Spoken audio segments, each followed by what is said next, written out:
Merci de suivre cette Info Sport Mag, votre magazine de sport sur la chaîne d'information en continu de Côte d'Ivoire.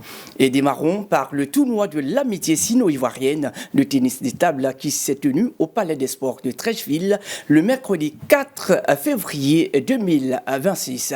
Organisé conjointement par la Fédération ivoirienne de tennis de table et la Chambre des commerces de Chine, cette compétition était placée sous l'égide de l'ambassadeur de la République populaire de Chine en Côte d'Ivoire, son Excellence Wu Ji. Fanny Karija y était. Voici son commentaire. Organisé conjointement par la Fédération ivoirienne de tennis de table et la Chambre de commerce de Chine, cette compétition était placée sous l'égide de l'ambassadeur de la République populaire de Chine en Côte d'Ivoire, son Excellence Wu Ji. Aujourd'hui, je suis très content d'assister à cette cérémonie, au premier tournoi de l'amitié sino-ivoirienne de tennis de table.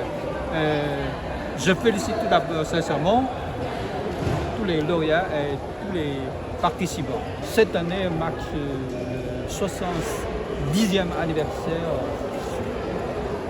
de l'établissement des relations diplomatiques entre la Chine et l'Afrique. Les faits prouvent que les échanges humains constituent le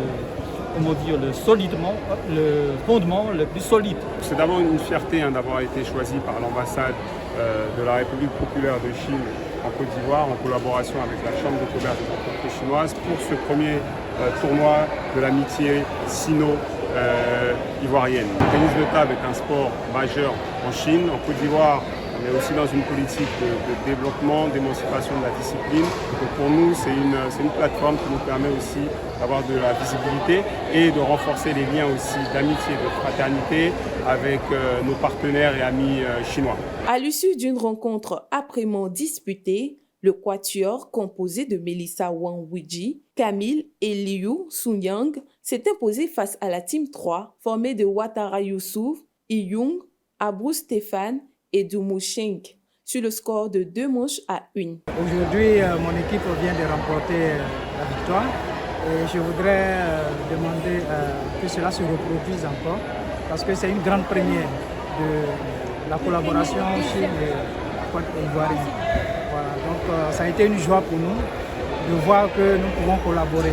Au-delà de l'aspect compétitif, ce tournoi marquait le lancement officiel de la nouvelle saison de la FIT avec en ligne de mire l'Open international de Côte d'Ivoire ainsi que la participation des pongistes ivoiriens aux grandes compétitions internationales.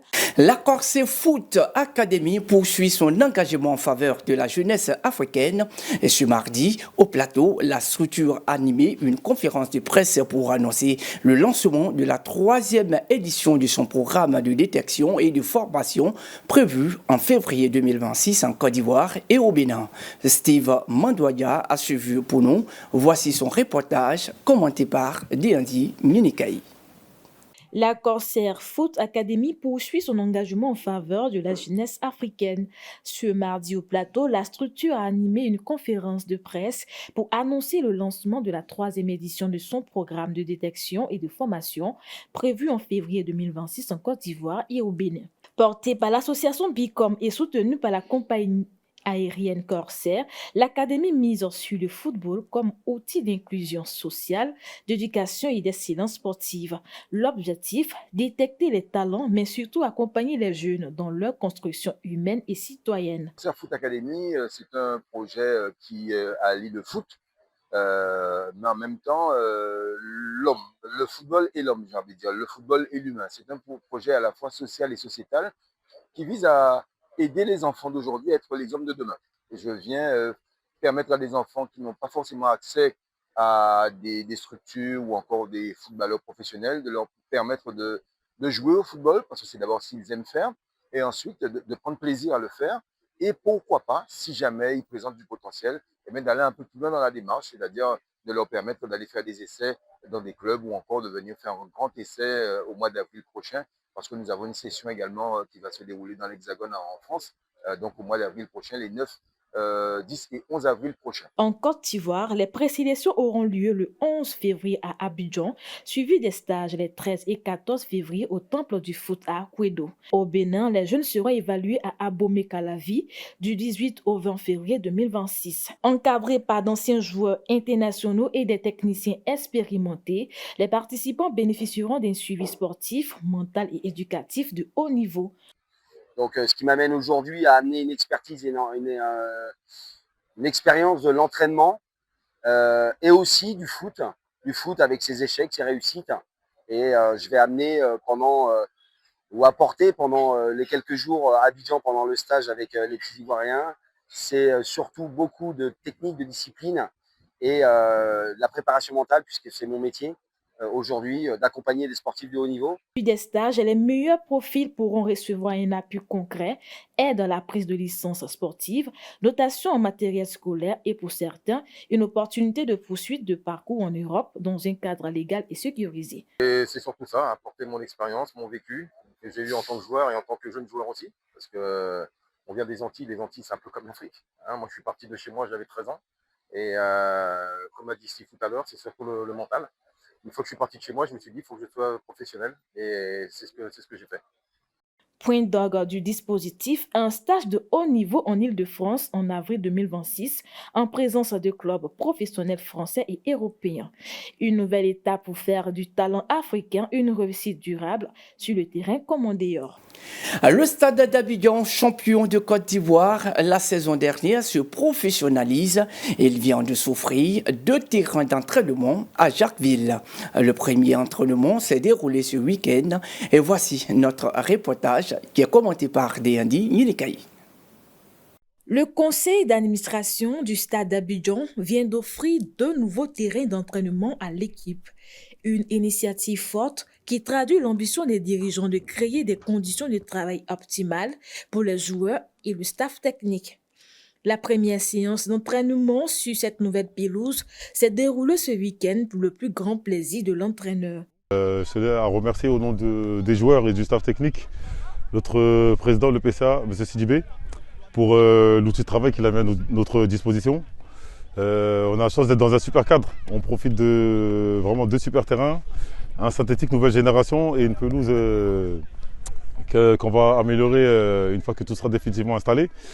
Et nous, ça nous permet de travailler, d'être isolés, de travailler les détails, de peaufiner les détails, de ne plus être pressé par le temps.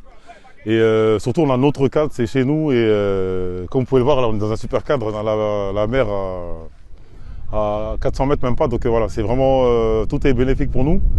Voilà, maintenant, il faut qu'on rende aussi les efforts de la direction, du président, par notre travail, les points et les victoires. À l'issue de cette première séance, le capitaine des Yéyés n'a pas caché sa satisfaction. Il a tenu à remercier la direction pour cet investissement qu'il considère comme un pas important vers de nouveaux succès. On a repris les entraînements sur notre installation du Stade d'Abidjan. Vraiment, c'est magnifique, c'est bien. Voilà, ça c'est pour le Stade d'Abidjan. On remercie aussi le PCA pour tous les efforts, et puis son comité directeur. Parce que nous sommes en Afrique et surtout en Côte d'Ivoire, ce n'est pas évident pour un club majeur comme ça qui n'avait pas de centre d'entraînement. Vraiment, c'est quand même beau le cadre et puis aussi la nature. Vraiment, on espère bien utiliser ça et puis on espère bien donner aussi le mieux de nous-mêmes par rapport au championnat. Sinon, vraiment, c'est agréable et puis aussi, vraiment, on va essayer de bien utiliser. Avec cette nouvelle infrastructure, le Stade d'Abidjan affiche clairement ses ambitions. Rester compétitif et continuer à écrire l'une des plus belles pages de son histoire sportive. La Ligue de football professionnel rend hommage à l'un de ses commissaires de match, Martial Achaponcho, récemment élu député d'Abbeville. Une cérémonie d'hommage a été organisée à son honneur le lundi 9 février dernier au siège de la Fédération ivoirienne de football. Fanny Karidia a suivi pour nous également cette cérémonie. Voici son reportage. Cette rencontre avait pour objectif de saluer le parcours de l'ex-commissaire et de lui permettre de faire ses adieux à ses pairs, après plusieurs années de service au sein de l'instance. J'ai passé 4 années formidables avec tous les commissaires au match et tous ceux qui s'occupent de l'administration de la Ligue professionnelle. Ça a été vraiment un véritable plaisir. Et là, ça va être un petit pincement que je vais quitter le milieu du football parce que je suis donc appelé à d'autres responsabilités. Et je leur ai dit tout à l'heure à la réunion, même étant à l'Assemblée, toutes les fois que j'aurai un bout de temps, je viendrai assister au match de la Ligue 1 et puis rediscuter avec les commissaires que j'aurai laissés sur le terrain. Aujourd'hui, il est venu comme commissaire au match. Il a prouvé qu'il était un bon commissaire au match parce que ça a été dit par son responsable. On l'a constaté sur le stade. Et par la grâce de Dieu, il devient honorable aujourd'hui. Je crois que c'est une progression normale. Et en faisant cette cérémonie, on faisait un clin d'œil aux autres commissaires au match que tout ce que Dieu fait est bon et que chacun d'entre eux aussi peut être demain un bon honorable, un bon maire, sait-on jamais. À travers cet hommage, la Ligue de football professionnel a tenu à reconnaître l'engagement et la contribution de Martial Achapo Ncho au développement du football ivoirien, tout en lui souhaitant plein succès dans ses nouvelles fonctions parlementaires. Et nous nous rendons maintenant à Boisflé avec le club omnisport de cette ville qui a un nouveau président de conseil d'administration. Il se nomme Achille Alou. Dans une interview réalisée à Yamoussoukro ce week-end, le nouveau PCA a décliné ses objectifs et sa stratégie pour réussir sa mission. Nous l'écoutons. Nos objectifs. Les objectifs sont les simples. À court terme, c'est le maintien. Et à long terme, faire revenir pour la saison prochaine le club omnisport de Boisflé jouer sur ses bases qui est à Boisflé. Et troisièmement, chercher à monter en Ligue 1, Inch'Allah. Elle est toute simple. Et nous le disons lors de l'AG, c'est de mettre en place une gestion participative du club omnisport de Boisflé. Et je pense que c'est ensemble, tous les fils et filles de la Maraoué, que nous pourrons arriver à atteindre ces objectifs. Il y a tellement de compétences au niveau de Boisflé et que si chacun y va de son côté, et je pense qu'on n'aura pas gain de cause. Par contre, si on converge les idées, les forces dans la même direction, je pense qu'à court terme ou à long terme, nous allons atteindre nos objectifs. Elle est toute simple. Je voudrais vraiment, au nom de tout le conseil d'administration et du comité directeur, demander à toute la population de la Maraoué, en général et principalement celle de Boisflé, de s'investir dans la gestion du football. Le football aujourd'hui, c'est plus qu'un facteur de développement, mais d'union, et il est aussi, je veux dire, une attraction économique.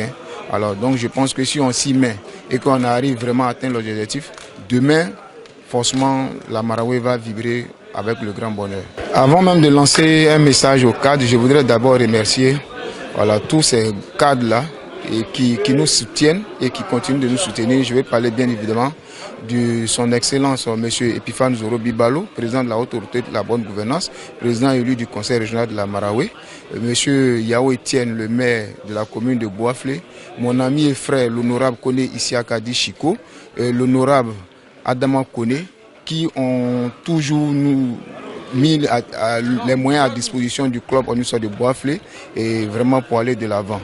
Je demande à tous les autres cadres de suivre cette démarche, de vraiment soutenir le club pour que la joie du sport, la joie de suivre le football revienne dans la Maraoué. Ouvrons à présent la page football international dans ce magazine des sports avec Serge Kofi. Bonsoir Serge. Bonsoir Mesmer. Heureux de te retrouver sur ce plateau. Plaisir partagé. D'accord. Ce week-end, des professionnels ivoiriens se sont distingués positivement dans leurs clubs respectifs, n'est-ce pas Serge? Tout à fait Mesmer. Nous avons donc dans le cadre de cette nouvelle rubrique de mettre en lumière, on va dire, les performances des internationaux ivoiriens qui évoluent dans les championnats européens. Alors, pour ce premier numéro, nous allons mettre en lumière les performances de Malik Yalkouye, le milieu du terrain de Swansea en Championship en Angleterre. Il faut dire que le joueur a inscrit son premier but sur le maillot de Swansea. Ce week-end, il a clos la large victoire de Swansea sur Sheffield Wednesday par 4-0. Il y a aussi eu un autre joueur ivoirien qui s'est illustré ce week-end, c'est Jérémy Boga, qui vient d'être fraîchement transféré à la vieille dame, c'est-à-dire à la Juventus de Turin. En Italie, il a offert sa première passe décisive lors du match qui a opposé la Juventus à la Lazio de Rome, score final 2-1. Il faut dire que c'est sur la passe décisive de Jérémy Boga que Pierre Kaloulou a assuré la jonction au score par 2-0. Deux autres joueurs ivoiriens se sont également illustrés ce week-end. Ce sont Evan Guessand, l'attaquant prêté par Aston Villa à Crystal Palace. Il faut dire que lui aussi, il a délivré une passe décisive pour l'international, le néo-champion d'Afrique sénégalais, Ismaïla Sarr, qui a marqué l'unique but de la victoire pour Crystal Palace aux dépens de Brighton. Et le dernier, on va dire les deux derniers Ivoiriens qui se sont illustrés, ce sont Martial Godot, qui fait feu de tout bon en ce moment en championnat de France. C'est ça. Il a marqué un but, il a égalisé dans le duel qui a opposé le Havre à Strasbourg. Il faut dire que le Strasbourgeois Martial Godot inscrit son 11e but, toute compétition confondue, pour cette saison. Et avant qu'il a su l'égalisation, il faut dire qu'il y a un autre Ivoirien qui s'appelle Stéphane Zagadou, qui est d'abord français, mais on va dire d'origine ivoirienne, qui a ouvert le score pour le Havre. Et au score final, on va dire victoire pour le Havre, 2-1. Alors ce sont là quelques performances des joueurs ivoiriens qui évoluent dans les championnats européens. D'accord. Alors, Serge Kofi, avec toutes ces performances, est-ce qu'on peut dire que la Côte d'Ivoire est très bien partie pour la prochaine Coupe du Monde qui se déroulera donc dans ces trois pays, États-Unis, Mexique et Canada? Oui, c'est déjà bon. Vous savez, quand les joueurs d'une équipe nationale sont performants en club, alors cela permet, on va dire, c'est un bon appui psychologique pour l'équipe nationale. Donc, on va continuer de suivre les performances de nos internationaux dans les différents championnats européens en espérant qu'ils reviennent en sélection en pleine forme dès le mois de juin pour qu'ils permettent à la Côte d'Ivoire de faire une très bonne Coupe du Monde en 2026 aux États-Unis. Est-ce que aussi ces nouveaux talents ne menacent pas un peu la place de ceux qu'on connaît déjà en sélection? Mais c'est intéressant et c'est bon parce que cela permet d'assurer une saine émulation au sein de l'équipe. Cela permet d'instaurer une forme de concurrence pour que les cadres de l'équipe ne tombent pas sur les lauriers. Alors ces jeunes binationaux qui frappent à la porte de la sélection, je pense qu'ils peuvent apporter un plus à cette sélection. On a déjà vu, on a vu déjà quelques-uns qui ont déjà fait parler, ils ont fait parler de lors de la dernière CAN. Donc il est toujours bon. Je pense que, on va dire, comme on le dit de façon triviale ici en Côte d'Ivoire, tout les gens ne gardent pas la sauce. C'est toujours bon qu'on ait des talents en plus et qu'il ait de la concurrence à tous les postes du terrain. Et pour que la Côte d'Ivoire ait un problème de riches. Je pense que c'est ce qui est bon pour notre équipe nationale dans la perspective de cette Coupe du Monde qui se profile à l'horizon. Ok, en tout cas, merci beaucoup à vous, Serge Kofi, pour toutes ces informations sportives sur nos professionnels. Oui, mesdames et messieurs, c'est ici que nous allons mettre un terme à ce numéro de 7 Info Sport Magazine de ce week-end. Et nous vous donnons rendez-vous la semaine prochaine pour d'autres informations. Mais l'information continue sur 7 Info et 7info.ci. Prenez soin de vous. Au revoir.